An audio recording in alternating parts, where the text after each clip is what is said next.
programang ito ay rated SPG. Striktong patnubay at gabay ng magulang ang kailangan. Maaaring may masiselang tema, lengguwahe, karahasan, sexual, horror o droga na hindi angkop sa mga... Nasaan si Harry? Sa tabi-tabi lang. Nasaan nga?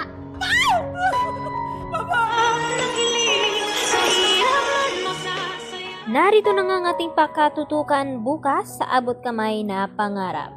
Hindi nga nakakaligtas itong si Harry sa pagligtas dito kay Lynette dahil huling-huli nga sila habang papatakbo at pababa nga sa hagdanan. Dito naman na humarang itong si Dax sa kanila. Yun na nga ay nalagay na nga sa alanganin ang buhay dito ni Harry upang mailigtas lamang niya itong si Lynette. Samantala, agad naman na pinakilos ni Dax itong si Lynette. Nang sa ganon ay kukunin na nga daw nila ang lahat-lahat ng pera ni Lynette sa bangko. At dito naman na tinanong ni Lynette kung nasaan nga itong si Harry.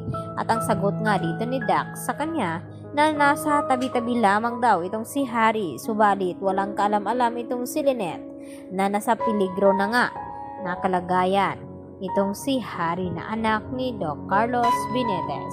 At dito narinig din ni Lynette ang pag-uusap ni Dax at dito ni Balahadja na sinabi nito na bilisan daw ang kanyang plano nang sa ganon ay makaalis na siya dito upang salubungin naman ngayon ni Dax itong si RJ na may dalang pera na 100 million pesos kapalit dito ni Don Pepe at sila din ang tatapos nito dahil pinapasigurado nga ni Moira na hindi mabibisto o madawit sila ni Zoe lalo na hindi makakalabas ang kanilang sekreto. At dito naman na ipinadala na nga ni Balahadja ang video dito ni Don Pepe na binubuhusan nga nila ng tubig.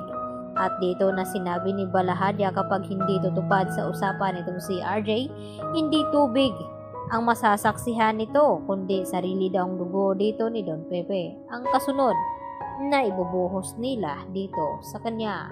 At dito na napaiyak ng husto itong si Giselle at ganoon din itong si Annalyn. At nag-aalala na nga ng husto na sana raw ay mailigtas nila itong si Don Pepe. Ganon din ang panalangin ni Lynette na kung bakit sa kanila daw nangyari ang mga ito. Nakawawala lamang itong ni Don Pepe at nilooban itong si Lynette dahil sa iisang tao lamang ang may gawa nito at walang iba kundi itong si Moira. Upang makasigurado itong si Moira na wala na nga daw makakaalam sa kanilang sikreto ay nagawa niyang sunugin itong DNA test ni Zoe at Annalyn at kung saan nagpapakuha itong si Don Pepe. Subalit wala silang kaalam-alam na may isa pang taong nakakaalam na gumawa nito. Yun nga ay si Quinito na inutusan dito ni Don Pepe. Siya ang makapagsabi kung bakit ano ang dahilan na nawawala itong si Don Pepe. Dahil dito mabibisto na nga ba itong si Moira at Zoe. Samantala, agad naman na umuwi itong si Carlos dito sa tahanan at laking gulat ni Carlos nang madatnan niya ang bahay na sobrang gulo at dito niya nakita sa likod ng bahay itong si Harry na nakahandusay at duguan.